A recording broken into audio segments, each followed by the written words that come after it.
तर छत्रपती संभाजीनगरचा पालकमंत्री मीच असणार असा विश्वास व्यक्त केलाय संजय शिरसाट यांनी। पालकमंत्रीपदाची मला चिंता नाही।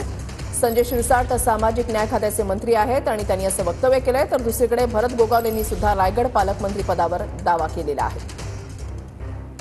सामाजिक न्याय खाते मिळणार आहे, परंतु आता संभाजीनगर जिल्ह्यात पालकमंत्री कोण असणार हा प्रश्न आहे। संभाजीनगरचा पालकमंत्री मीच असणार आहे, कारण त्याच्यात त्याची चिंता नाही आहे। पालकमंत्री मी राहणार आहे, परंतु बरोबरीला हे मोठं खातं असल्यामुळं आता जास्त लक्ष महाराष्ट्राकडे।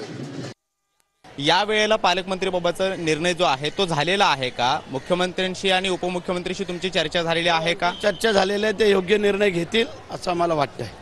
पण यावेळेला जर पालकमंत्रीपद पुन्हा एकदा आदित्य तटकरे यांना देण्याचा निर्णय झाला तर तुमची भूमिका कशा पद्धतीची असेल? असं होणार नाही आहे। तुम्ही उपमुख्यमंत्र्यांशी भेटणार आहात का? एकनाथ शिंदे साहेबांशी असेल किंवा झालेलं आहे, सांगून झालेलं आहे आणि ते होईल। काय सांगितलंय त्यांनी?